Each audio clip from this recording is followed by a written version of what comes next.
हम अपनी कलाओं सहित अयोध्या नरेश दशरथ के घर में जन्म लेंगे और असुरों के अत्याचारों से पृथ्वी की रक्षा करेंगे। आज का ये टॉपिक जय श्री राम के जयघोष से शुरू करते हैं। रामायण जो शब्द है वह विष्णु अवतार राम लल्ला के जीवन के घटनाओं से ही बना है और हमारा सौभाग्य है कि राम लल्ला का अवतार अयोध्या नरेश राजा दशरथ के यहाँ हुआ था, जो भारतीय हिंदुओं के लिए बहुत बड़ा गरिमा है। इसलिए ये कहने में गर्व होता है कि अयोध्या नगरी भारत का वह तीर्थ स्थल है जहां से इस भूमंडल पर अध्यात्म का बोध होता है। राम नाम एवं शब्द का सही मतलब क्या है? अयोध्या हमारे जीवन के लिए क्या मायने रखती है? अयोध्या स्थित राम मंदिर और बाबरी मस्जिद की लड़ाई के कई हजार शताब्दी के बाद संकल्प पूरा होने का हमारे जीवन में कितना महत्व है?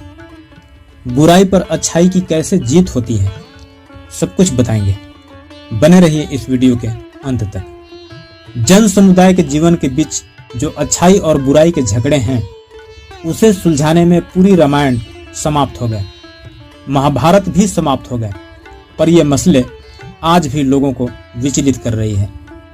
इसलिए यदि हम राम और कृष्ण के पद चिन्हों पर नहीं चलेंगे तो इन विषयों में ही हमारा जीवन उलझ कर रह जाएगा। सबसे पहले यदि हम अयोध्या राम जन्मभूमि और बाबरी मस्जिद के इतिहास की बात करें तो हमारे लिए ये जानकर महसूस करना बहुत जरूरी है कि मुगल शासक बाबर 1526 में भारत आया। 1528 तक वह अवध वर्तमान अयोध्या तक पहुंच गया। बाबर के सेनापति मीर बांकी ने 1528 से 29 में एक मस्जिद का निर्माण कराया था। 134 साल पुराने अयोध्या मंदिर मस्जिद विवाद पर शनिवार को सुप्रीम कोर्ट ने अपना फैसला सुना दिया। चीफ जस्टिस रंजन गोगोई की अगुवाई वाली 5 सदस्यीय संविधान पीठ ने सर्वसम्मति से यह फैसला सुनाया। इसके तहत अयोध्या की 277 एकड़ की पूरी विवादित जमीन राम मंदिर निर्माण के लिए दे दी। शीर्ष अदालत ने कहा कि मंदिर निर्माण के लिए 3 महीने में ट्रस्ट बने और इसकी योजना तैयार की जाए। चीफ जस्टिस मस्जिद बनाने के लिए मुस्लिम पक्ष को 5 एकड़ वैकल्पिक जमीन दिए जाने का फैसला सुनाया, जो कि विवादित जमीन की करीब 2 गुना है। चीफ जस्टिस ने कहा कि ढहाया गया ढांचा ही भगवान राम का जन्म स्थान है और हिंदुओं की यह आस्था निर्विवादित है। 6 अगस्त से 16 अक्टूबर तक इस मामले पर 40 दिन सुनवाई के बाद सुप्रीम कोर्ट ने अपना फैसला सुरक्षित रख लिया था। संविधान पीठ द्वारा शनिवार को 45 मिनट तक पढ़े गए 1045 पन्नों के फैसले ने देश के इतिहास के सबसे अहम और 1 सदी से ज्यादा पुराने विवाद का अंत कर दिया। Chief justice Gogoi, justice A S Bobde, justice D Y Chandrachud, justice Ashok Bhushan, justice S Abdul Nazir की पीठ ने स्पष्ट कर दिया कि मस्जिद को अहम स्थान पर ही बनाया जाए। रामलला विराजमान को दी गई विवादित जमीन का स्वामित्व केंद्र सरकार के रिसीवर के पास रहेगा। कभी कभी इतिहास को देखना इसलिए जरूरी हो जाता है ताकि भविष्य में होने वाले कार्यों की जड़ों को मजबूत किया जा सके। और आज कितने युग पुरुषों के बलिदानों के बाद यह खुशी का मौका आया है। 32 साल पहले नरेंद्र मोदी ने लिया था संकल्प, राम मंदिर बनने पर ही वापस आऊंगा। नरेंद्र मोदी 1992 में बीजेपी के वरिष्ठ नेता मुरली मनोहर जोशी के साथ आरएसएस के पूर्व प्रचारक व गुजरात भाजपा के महासचिव के रूप में अयोध्या पहुंचे थे और टेंट में विराजमान रामलल्ला के दर्शन किए थे। यह 32 साल पुराना लम्हा 14 जनवरी 1992 ही के दिन आया था और इसका मंदिर निर्माण तक के सफर में काफी महत्वपूर्ण स्थान है। दरअसल आज से 32 साल पहले 14 जनवरी 1992 को ही नरेंद्र मोदी कन्याकुमारी से कश्मीर जाने के क्रम में अयोध्या पहुंचे थे।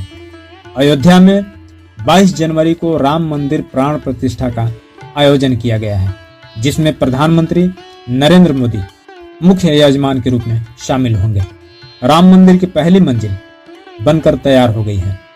23 जनवरी से आम लोगों के लिए भी खुल जाएंगे राम मंदिर। प्राण प्रतिष्ठा के बाद अगले दिन से ही राम मंदिर सभी श्रद्धालुओं के लिए खोल दिए जाएंगे। चंपत राय ने कहा कि हम कोशिश करेंगे कि लोग दर्शन के बाद उसी दिन घर जा सकें। राम मंदिर प्राण प्रतिष्ठा के मौके पर मॉरिशस के हर मंदिर में रामायण का पाठ करवाया जाएगा। वहां दीपावली का भी आयोजन किया जाएगा। मंगेशकर परिवार को भी वीएचपी के कार्यकर्ताओं ने राम मंदिर प्राण प्रतिष्ठा कार्यक्रम का न्योता भेजा है। पीएम नरेंद्र मोदी का कहना है कि अभी कुछ दिनों के बाद रामलल्ला भी अपने भव्य और दिव्य मंदिर में हमें दर्शन देंगे। मेरा सौभाग्य है कि मुझे राम मंदिर की प्राण प्रतिष्ठा में बुलाया गया है।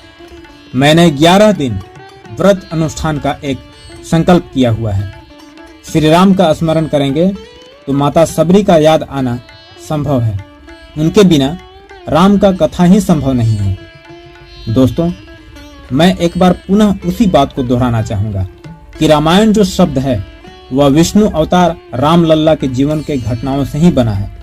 रामायण का हर एक घटना हमारे जीवन शैली को दर्शाता है, क्योंकि राम नाम जो है वह अच्छाई का प्रतीक ही नहीं बल्कि जीवन का सार है। आध्यात्मिक दृष्टिकोण यह दर्शाता है कि राम दो हैं, क्योंकि कहा जाता है कि एक राम दशरथ घर डोले और एक राम घट घट में बोले।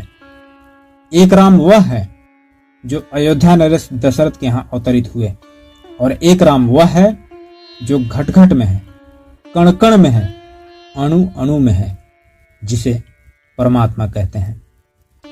वही राम है, वही श्याम है, वही शिव है, वही शक्ति है। इसलिए हमारा सौभाग्य है कि रामलल्ला का अवतार अयोध्या नरेश राजा दशरथ के यहाँ हुआ था, जो भारतीय हिंदुओं के लिए बहुत बड़ा गरिमा है। इसलिए यह कहने में गर्व होता है कि अयोध्या नगरी भारत का वह तीर्थ स्थल है जहां से इस भूमंडल पर अध्यात्म का बोध होता है।